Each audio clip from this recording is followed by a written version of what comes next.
I tell you, sometimes I know we all reach points in our lives where you feel like it all comes together for a reason and a purpose, and this is certainly one of those moments for me, so I want to thank you. It's so great to be here surrounded with loving friends and colleagues and my wonderful, wonderful husband, and I just want to thank you for your support and for being here. Before I get started, I also wanted to point out and thank the event staff, and Stephanie and Lindsay are running around rampantly, and they were huge in putting this event together. So again, thank you for just putting on just a wonderful, classy event.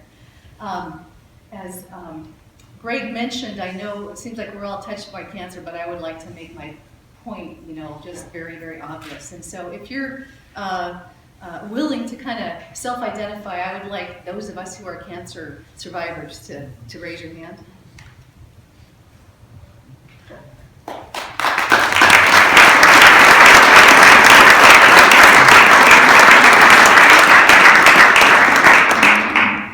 And then please raise your hand if anyone significant in your life has been impacted by cancer. That's exactly why we're here tonight.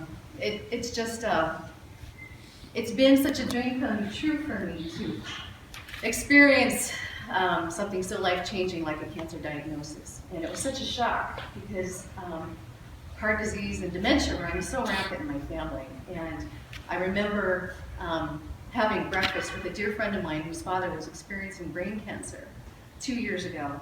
And as she was telling me that story, I was thinking, I'm so blessed to not have to worry about cancer. Statistically, it shouldn't impact me. And in fact, I've had all the cancer gene tests, including the BRCA and the other breast cancer genes. I have none of them. So why did this happen to me? We'll never know.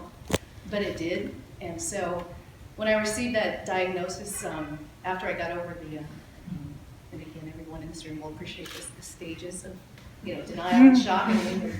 I immediately, those coping mechanisms and that fire ignited in me that said, you know what, this is an opportunity. As twisted as that sounds, I felt the need to really channel this into a positive experience.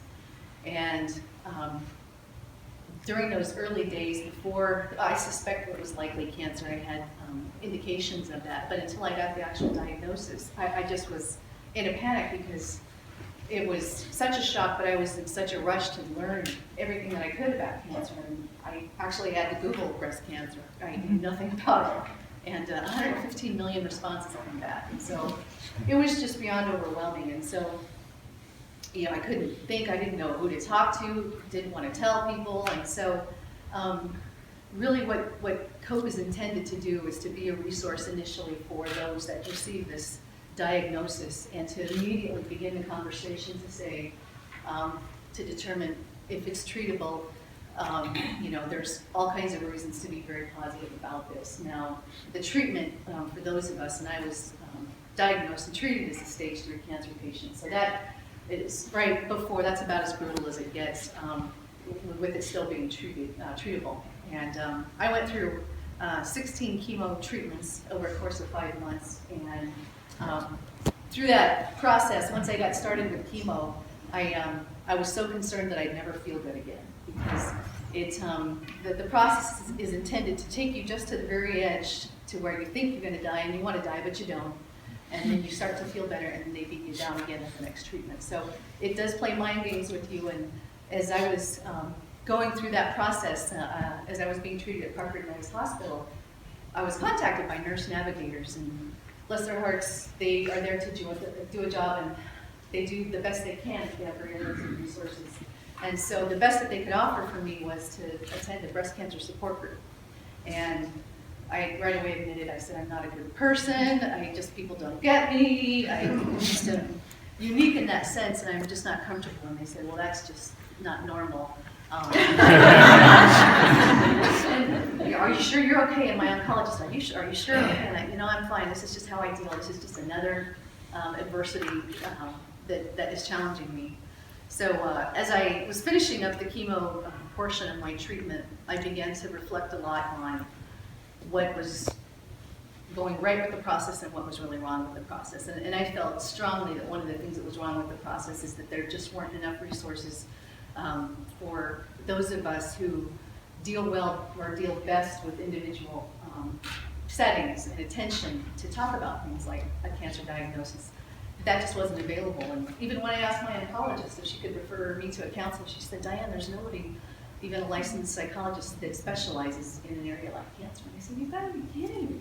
And why is that? Well, and the answer is because those of us who are in business appreciate this. The dollars go to the research, which it should, because we still need to focus on finding cures for all the different kinds of cancers.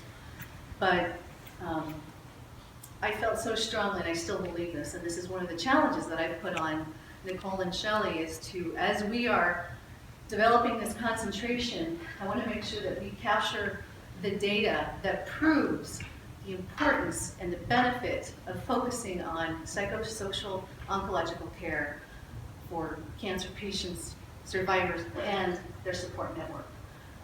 We're out to prove that this is something that should be covered by insurance companies. It should be a covered benefit. And so there's so many things we need to accomplish, but we are being very cognizant about tracking that data.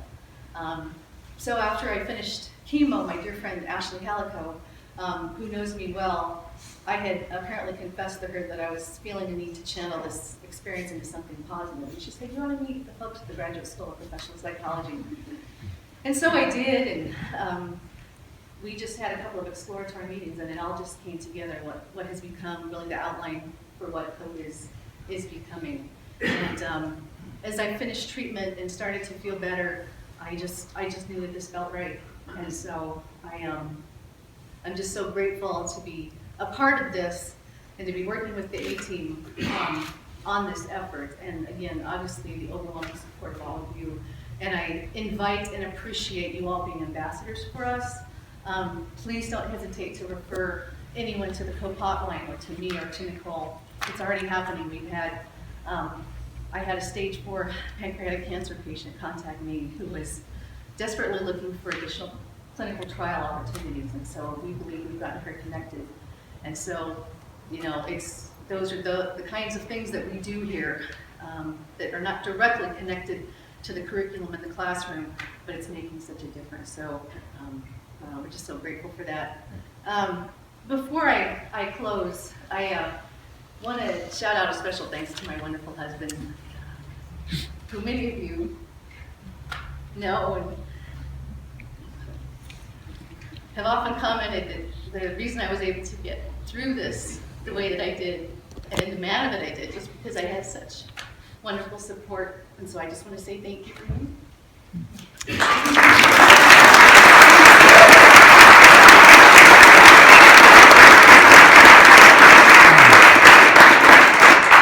My definition of cancer is this.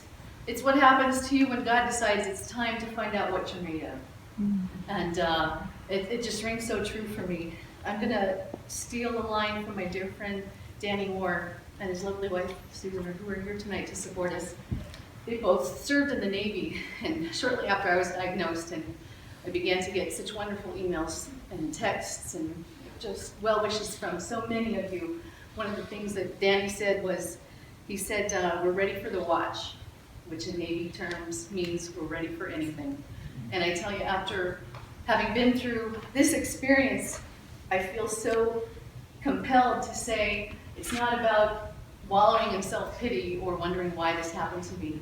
It's to say, this has given me courage and strength and the compassion to want to give back and to help others be less afraid than I was, to be prepared and to know that you can live through cancer, and that's what we're here to do, and that's what COPE's going to do. One of the reasons we chose tonight to have this celebration and this launch, and I know it's Ash Wednesday and all of that, but it was really important for us to pick this date because at 10:45 tomorrow morning, I will become a 1-year cancer survivor.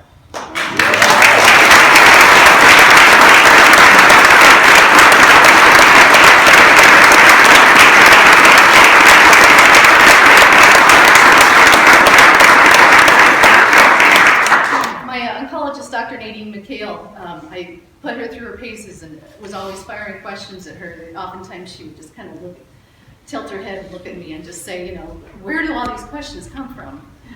One of the things I really wanted to understand was, after I had finished the formal treatment plan, I said, am I cured? Am I in remission? You know, what am I? And of course, no doctor's going to tell you that you're cured. And she said, Diane, she said, you became a cancer survivor on the day you were diagnosed. So tomorrow, a year ago, I got the phone call. And so, again, for me and the stage that I was at statistically, apparently 4 more years, once we reach the 5-year mark, is kind of, that's what we're all aiming for. And so, anyway, I'm doing everything I can to do everything right. But having the support and the love, the prayers, the texts, just from all of you, it has been what has gotten me through this. And I just want to thank you. Thank you for being here tonight. Thank you to GSPP. Again, we're going to be around if you would like additional information. Please grab any of us. We'd be happy to talk about it. So again, thank you so much.